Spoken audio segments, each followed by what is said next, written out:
വേഗം വരുന്ന നമ്മുടെ കർത്താവായ യേശുക്രിസ്തുവിൻ്റെ ധന്യനാമത്തിൽ എല്ലാവർക്കും സ്നേഹവന്ദനം.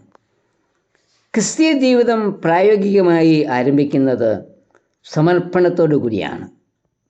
സമർപ്പണം എന്നാൽ എന്താണ്? സമർപ്പണ ജീവിതത്തിൻ്റെ പ്രത്യേകതകൾ എന്തൊക്കെയാണ്? തുടങ്ങിയ ചോദ്യങ്ങൾ സമർപ്പണത്തെക്കുറിച്ച് ചിന്തിക്കുമ്പോൾ നമ്മിൽ ഉണ്ടാവാം. ലൂക്കോസ് 21:1 മുതൽ 4 വരെയുള്ള വാക്യങ്ങളിൽ ഒരു വിധവയുടെ സമർപ്പണത്തെക്കുറിച്ച് വായിക്കുന്നുണ്ട്. യെരൂശലേം ദേവാലയത്തിലെ ശ്രീഭണ്ഡാരത്തിൽ വഴിപാട് അർപ്പിക്കുന്ന ജനത്തെ നോക്കിക്കൊണ്ട് യേശു അവിടെ ഇരിക്കുന്നു. ശ്രീഭണ്ഡാരത്തിൽ വൻതുകകൾ അർപ്പിക്കുന്ന ധനവാന്മാരെ യേശു കണ്ടു. മർക്കോസ് 12:42 പറയുന്നത് ധനവാന്മാർ പലരും വളരെ ഇട്ടു എന്നാണ്. അങ്ങനെയെങ്കിൽ വഴിപാട് വളരെ ഇടാത്ത ധനവാന്മാരും ഒട്ടുമിടാത്ത ധനവാന്മാരും ഉണ്ട്. ഇവരിൽ നിന്ന് വ്യത്യസ്തയായി ദരിദ്രയായ ഒരു വിധവ 2 കാശ് ശ്രീഭണ്ഡാരത്തിൽ ഇടുന്നത് യേശു കണ്ടു.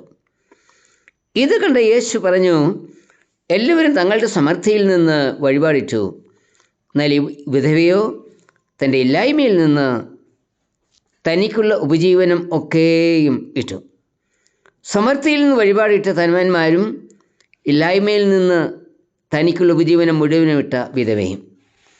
ധാരാളമിട്ട ധനവാന്മാരെ ആരെയും അഭിനന്ദിക്കാതെ നമ്മുടെ 10 പൈസയുടെ പോലും വിലയില്ലാത്ത 2 കാശിട്ട വിധവയെ എന്തുകൊണ്ട് യേശു അഭിനന്ദിച്ചു?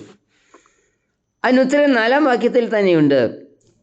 അവളുടെ ഉപജീവനം മുഴുവനും, ആ ദിവസത്തേക്കുള്ള അവളുടെ ഭക്ഷണ ചെലവിനുള്ളത് മുഴുവനും അവൾ ഭണ്ഡാരത്തിൽ സമർപ്പിച്ചു.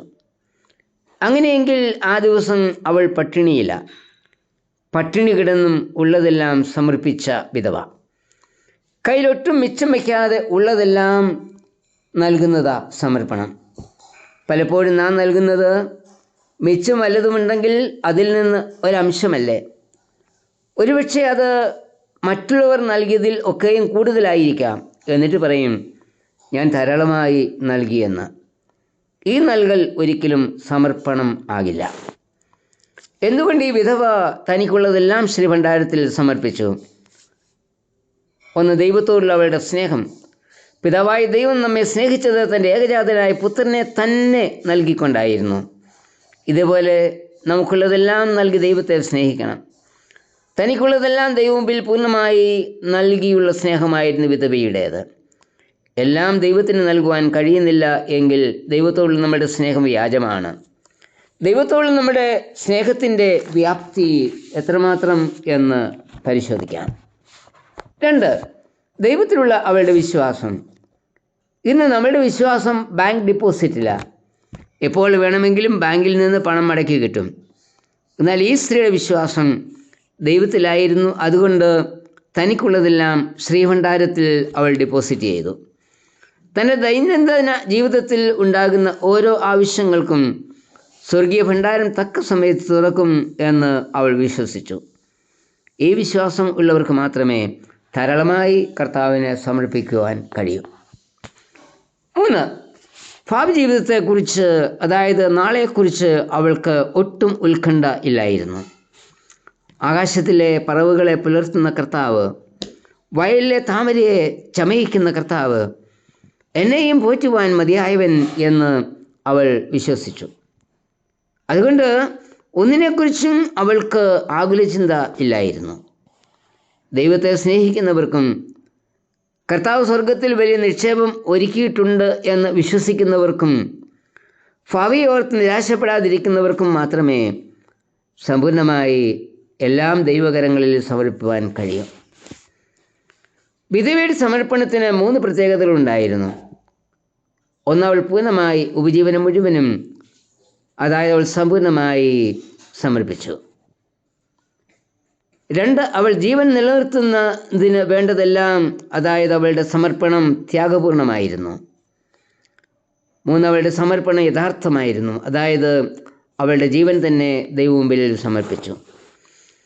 ഈ സ്ത്രീ പോലെ സമ്പൂർണ്ണമായി, ത്യാഗപൂർണമായി ജീവൻ തന്നെ കർത്താവിന് സമർപ്പിക്കുന്നതാണ് സമ്പൂർണ്ണ സമർപ്പണം. സങ്കീർത്തനം 116:12 വാക്യം ഒരു ചോദ്യമാണ്. യഹോവ എനിക്ക് ചെയ്ത സകല ഉപകാരങ്ങൾക്കും ഞാൻ അവൻ എന്ത് പകരം കൊടുക്കും? അവൻ ചെയ്ത ഉപകാരങ്ങൾ എന്തൊക്കെയാ? അവൻ എൻ്റെ പ്രാർത്ഥനയും യാചനയും കേട്ടു.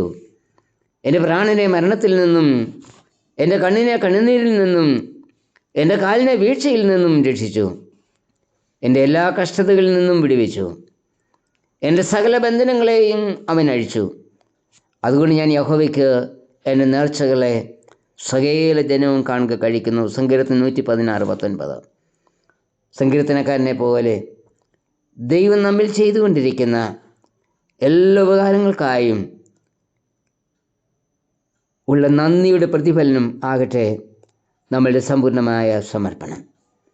കർത്താവേ, സർവ്വവും സമ്പൂർണ്ണമായി കാഴ്ചയായി നിൻ്റെ മുൻപിൽ സമർപ്പിക്കാനുള്ള വിശ്വാസം എനിക്കും തരണമേ. ആമേൻ.